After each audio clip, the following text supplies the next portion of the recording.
Hello guys, welcome back to my channel Earth Mom Reactions. मैं हूं ज्योति और welcome है आप सभी का मेरे चैनल में। चैनल में नए हैं तो मेक श्योर चैनल को सब्सक्राइब ज़रूर कीजिए। वीडियो पसंद आई तो लाइक भी करिए। कमेंट सेक्शन में कमेंट करके ज़रूर बताइए कि आप सब लोगों को मेरा वीडियो कैसा लगा। ऑल्सो आप लोगों को साइड में एक बेल नोटिफिकेशन मिल जाएगा, इसको भी हिट कर दीजिए ताकि मेरे आने वाली हर वीडियो का नोटिफिकेशन आप सभी तक सबसे पहले पहुँच जाए। सो गाइज़, आज का रिएक्शन वीडियो हम लोग अड़े बाबा की वीडियो के ऊपर बनाने वाले हैं। ऑल्सो इंटरनेशनल जीजाजी सचिन को देख के जो रोए हैं, जो इमोशंस उनके निकल के आए हैं, उन लोगों के रिलेशनशिप के बारे में भी बात करेंगे। और अड़े बाबा ने इतनी बड़ी गलती दोबारा से कैसे कर ली, क्या आप लोगों को इस चीज़ की उम्मीद थी? बहुत सारी बातें हैं जो वीडियो में हम लोग करेंगे, लेकिन बिना स्किप करे हुए वीडियो को एंड तक आप लोगों को ज़रूर देखना है और अपने प्यारे प्यारे कमेंट से कमेंट सेक्शन को भर देना है। सो गाइस, वीडियो में तो हम आगे बढ़ेंगे ही, लेकिन हमेशा की तरह आप लोगों के साथ मैं ये ड्रेस मैं आप लोगों के साथ ज़रूर शेयर करना चाहूँगी, क्योंकि ये इतना कंफर्टेबल विंटर वेयर है। आप इसे नाइट ड्रेस बोल लीजिए, आप इसे नाइटी बोल लीजिए, क्योंकि ये एक शॉर्ट नाइटी है।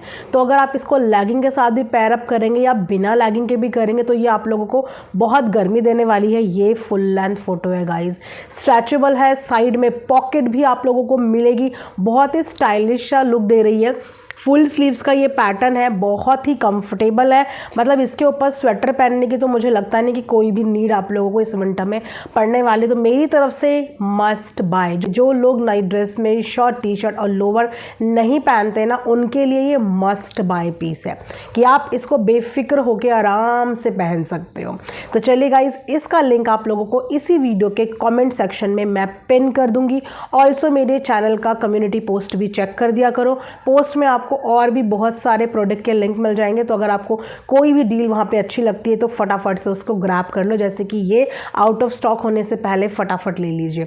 चलिए गाइज, अब वीडियो में बढ़ते हैं आगे। सो अभी मैं अड़े बाबा का वीडियो देख रही थी, हालांकि वो 2 दिन पुराना था, लेकिन मेरी नज़र अब वीडियो में पड़ी। उनका कहना है कि फिर से लोग हमारे पीछे पड़ गए, ऐसा ही कुछ टाइटल थंबनेल में डला हुआ है, राइट? तो मैं ये सोच के हैरान थी, परेशान थी कि ऐसे कौन लोग हैं जो उनके पीछे पड़ गए। ये ना ब्लेम बहुत जल्दी लगाती हैं, और ये इनकी आदत ना सोशल मीडिया पे अब तक सब समझ चुके हैं कि ब्लेम लगाने में नंबर 1। जब मन आया तो ऑडियंस पे ब्लेम लगा दिया, जब मन आया तो रिएक्शन चैनल्स पे ब्लेम लगा दिया, जब मन आया अपने ससुराल वालों पे ब्लेम लगा दिया, जब मन आया अपने खुद के पति पे ब्लेम लगा दिया, जब मन आया जिसके ऊपर अपनी हर चीज़ का ब्लेम ये बहुत आसानी से लगा देती हैं। इनका कहना है मैंने गोद भराई के बारे में तो अभी कुछ बोला ही नहीं कि मैं गोद भराई कर रही हूँ या नहीं कर रही हूँ। बहुत सारे लोगों ने तो मेरी गेस्ट लिस्ट, मेरी गोद भराई सब कुछ फाइनल कर दी। तो मैडम, गोद भराई की चर्चा आप आज से नहीं, आप पता नहीं कितनी बार अपने कितने व्लॉग में कर चुकी हैं। आपके अंदर इतना एक्साइटमेंट गोद भराई को लेके दिख रहा है, तो पब्लिक ये चीज़ क्यों नहीं सोच सकती कि आपने गोद भराई करने की ठान ही ली है। अपने थोड़े दिन पुराने के व्लॉग में जाना, जहाँ पे आप क्लियरली बोल रही हो कि मेरा मन है और मेरा जो मन होगा वो मैं करूँगी।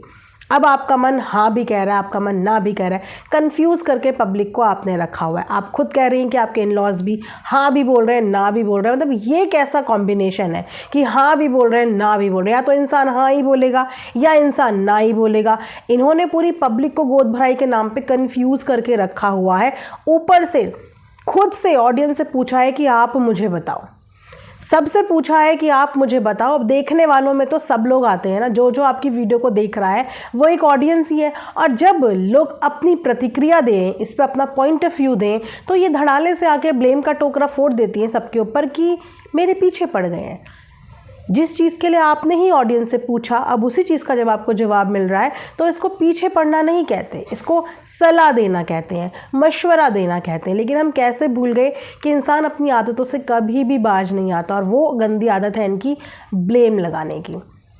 हर छोटी बड़ी चीज़ का ब्लेम दूसरे के ऊपर लगाने की। अब इन्हें गोद भराई करनी है या ये नहीं करनी है, ये इनकी अपनी खुद की पर्सनल चॉइस है। अब ये आज करें, 9 मंथ में करें, 9 मंथ से 4 दिन पहले करें, ये भी इनकी चॉइस है। क्योंकि जिसने करना है उसी को सब कुछ बर्दाश्त करना पड़ेगा। अच्छा होगा तो भी उसके साथ है, बुरा होगा तो भी उसके साथ है। पब्लिक से ओपिनियन मांगे थे, पब्लिक ने ओपिनियन दे दिए, बात वहीं पे ख़त्म।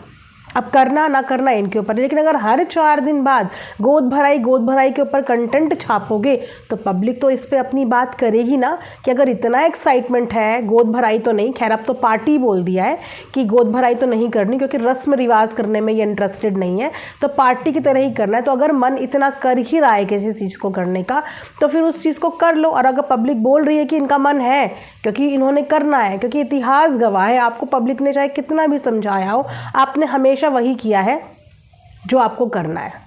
खुद कमेंट सेक्शन में इनके खुद के सब्सक्राइबर ये बात लिखते हैं कि कोई फ़ायदा नहीं समझाने का, आप कितना भी इनके अच्छे के लिए इनको अच्छी चीज़ समझाओ लेकिन ये अपने ही मन की करेंगी, क्योंकि इन्होंने एक्चुअली में आज तक कभी अपने अलावा किसी की सुनी ही नहीं है। तो जब इन्होंने करना ही अपना है तो फिर किसी भी चीज़ का ब्लेम बाद में नज़र लग गई, उसकी मेरे पे बुरी नज़र, मेरे फंक्शन को देख के जल गए, ये सब टाइटल थंबनेल के साथ मत आना।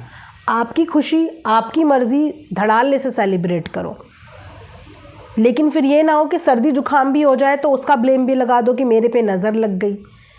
ऐसे ही होता है ना गाइस, कि पहले ये लोग सब कुछ खुद ही पब्लिकली दिखाते हैं, अपना बेबी बम फ्लॉन्ट करते हैं, अपनी ड्रेसेस पहन के फ्लॉन्ट करते हैं, है ना। उसके बाद ये क्या बोलते हैं, ज़रा सी सर्दी जुकाम भी हो जाए तो हमें नज़र लग गई, लोग हमसे जल गए, लोगों ने हमको नज़र लगा दी। फिर इस तरीके की वीडियोज़ टाइटल के साथ आने लग जाती हैं। तो क्या ये चीज़ें जस्टिफाई होती हैं कि पहले आप अपने आप को खुद फ्लॉन्ट करो, खुद अपना कंटेंट बना के सोशल मीडिया पे आप लोग डालो, और उसके बाद जुखाम, सर्दी, खांसी, बुखार, हर चीज़ का रीज़न नज़र बना दो और पब्लिक को बना दो। ये तो गलत बात है ना, है ना। तो चलिए, ये तो रही इनकी गोद भराई की बात। तो करना ना करना टोटल इनके ऊपर डिपेंड है। करेंगी तो भी बहुत अच्छा है, हमारे लिए एक कंटेंट आएगा, राइट। नहीं करेंगी तो भी इनके लिए अच्छा है, जो इनकी फैमिली बोले या जो ये बोले बेसिकली।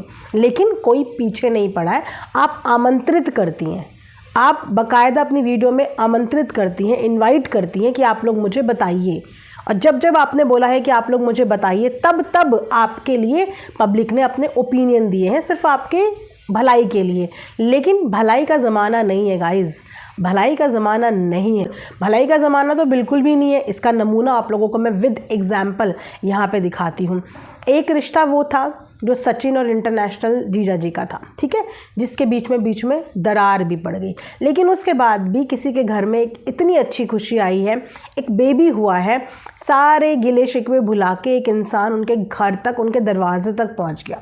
बहुत लोगों ने बहुत तरीके की बातें बोली, क्या क्या नहीं सुनाया, लेकिन उसके बाद भी एक चीज़ मैटर करती थी, वो ये कि घर में एक न्यू बेबी आया है, उनकी ज़िंदगी में एक खुशी आई है। सारे गिले शिकवे हटा के सचिन वहाँ पे उनकी खुशी में शामिल होने, उनको कंग्रेचुलेशंस बोलने चला गया। और ये इमोशंस दोनों हस्बैंड वाइफ की आंखों पे नज़र आ रहे थे। इंटरनेशनल जीजाजी लिटरली इमोशनल हो रहे थे। और क्यों हो रहे थे? क्योंकि वो एक्सपेक्ट नहीं कर रहे थे। और उन्होंने एक बात और बोली कि सचिन का पहले से यही पैटर्न है कि ये सरप्राइज़ देता है, और वो बहुत खुश थे सचिन के आने से। याद कर रहे थे कि हमारा पहला बेबी भी सचिन के घर पे ही हुआ था, और उस वक्त पे भी सचिन ने बहुत प्यार से उन्हें बेबी को भी बहुत प्यार और दुलार दिया था। इसी तरीके से दूसरे वाले बेबी को भी दिया। इंटरनेशनल जीजा जी ने ये भी बताया कि उनकी इस खुशी में बहुत सारे लोगों ने उन्हें बधाइयाँ भी दी, लेकिन उसमें एक नाम मिसिंग था, और वो था अड़े बाबा का नाम।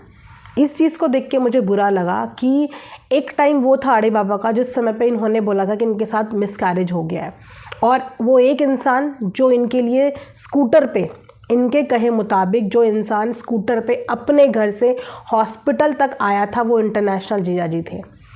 और कोई नहीं पहुंचा था। इंटरनेशनल जीजा जी स्कूटर पे इनको देखने के लिए, इनकी हालात पे वहाँ पे पहुँचे। उसके बाद इनकी ज़िंदगी में जब जब अप डाउन आए, उस समय पे इंटरनेशनल जीजा जी सबसे आगे बढ़ चढ़ के इनकी हर खुशी, हर गम, हर तकलीफ़ में इनके साथ खड़े रहे। इनफैक्ट इनके साथ खड़े होने के लिए अपने पुराने रिश्ते कॉम्प्रोमाइज़ कर लिए। जब इन्होंने एनिवर्सरी पार्टी रखी तो उस एनिवर्सरी पार्टी में भी जिस इंसान ने सबसे ज़्यादा एफ़र्ट्स डाले थे वो इंटरनेशनल जीजा जी ही थे। और आज जब इंटरनेशनल जीजा जी के घर पे खुशी आई है, तो क्या अड़े बाबा को उनको बधाई, उनको कॉन्ग्रेचुलेशंस नहीं बोलना चाहिए? क्या वो दिन, वो पल भूलना इतना आसान होता है कि जिस वक्त पे तुम्हारे साथ कोई नहीं था, उस वक्त पे वो इंसान भाई बहन बन के तुम्हारे साथ खड़े थे, सबसे लड़ रहे थे तुम्हारे लिए, तुम्हारे साथ खड़े थे, तुम्हारा मायका बन के तुम्हारे साथ खड़े थे। मैंने बताया ना कि रिश्तों के मामले में अड़े बाबा हमेशा से ब्लेस्ड रही है कि इनको प्यार करने वाले लोग तो मिले हैं लेकिन वो टिक नहीं पाए हैं, वरना प्यार करने वाले लोग इनको भरपूर मिले हैं जो इनके लिए खड़े रहना, सुख दुख में खड़े रहना बहुत अच्छे से जानते थे।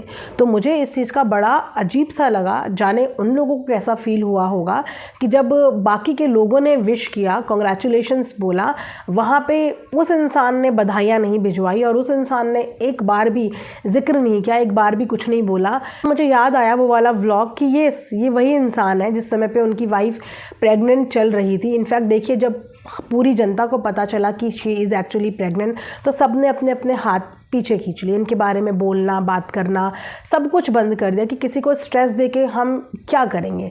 लेकिन जिस वक्त पे इंटरनेशनल जीजा जी की वाइफ प्रेग्नेंट थी, इनको ये बात भली भांति पता थी।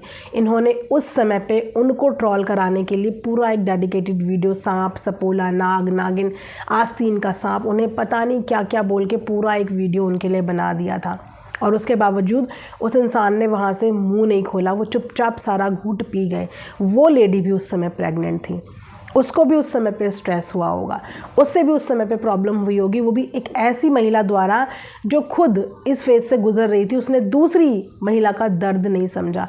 चलिए, बोलते हैं ना कि भगवान अगर कष्ट थोड़ी देर के लिए देता है तो उसके बाद रिलीफ भी देता है। उनकी ज़िंदगी में तो वो टाइम निकल गया और आज खुशी का पल आ गया। लेकिन क्या अड़े बाबा का नहीं बनता था कि उनको एक बार विश करना चाहिए था? वैसे ये लोग बहुत रिश्ते निकाल रहे थे ना कि ये तो लड़के वालों के रिश्ते में भी निकलती हैं, ये तो हमारे रिश्ते में भी निकलती हैं, ये तो हमारे रिश्तेदार ही निकल गए हैं। अब कहाँ गए वो रिश्ते? अब कहाँ गए वो नाते? अब क्या बुरा कर दिया इंटरनेशनल जीजा जी ने इनका? चलो, सचिन के परिवार पे तो बुराई का टोकरा डाला हुआ है कि वो तो कंटेंट के लिए आए थे, उन्होंने तो ये किया, उन्होंने तो वो किया, सब कुछ उन्होंने तो दिखावा और कंटेंट के लिए किया। इंटरनेशनल जीजा जी ने क्या किया? उन्होंने क्या कंटेंट लिया? इनफैक्ट उन्होंने तो इनके उस पल में साथ दिया जिस पल में ये अकेली थी, और एक वही इंसान थे जो हॉस्पिटल पहुंचे थे। उसके अलावा किसी को नहीं पता उस मिसकैरेज की कहानी के बारे में। का फंक्शन अगर हो भी जाए तो गोद भराई के फंक्शन में आने वाले लोग हैं कौन? अब किनको बुलाया जाएगा? अब ऐसे कौन है प्योर गेस्ट? हाँ, कुछ हैं जो हो सकता है कि डेफिनेटली आएंगे, लेकिन टाइम पे रिश्ता तो उनके साथ भी नहीं निभाया गया। जब वो लोग ट्रॉलिंग में फंसे तो फिर पतली गली से निकल लिया गया, है ना? हमेशा से ये दस्तूर रहा है। तो और तो कुछ नहीं, लेकिन मेरे हिसाब से विश करना बनता है। इंसान को वो पल कभी नहीं भूलना चाहिए जिस पल पे किसी ने हमारा साथ और सहयोग दिया था। एक बहुत ही गंदा सा कमेंट आया हुआ है इनके कमेंट सेक्शन में, इतना गंदा कमेंट कि मैं वो कमेंट पढ़ भी नहीं सकती, लेकिन आप लोगों को बताती हूँ।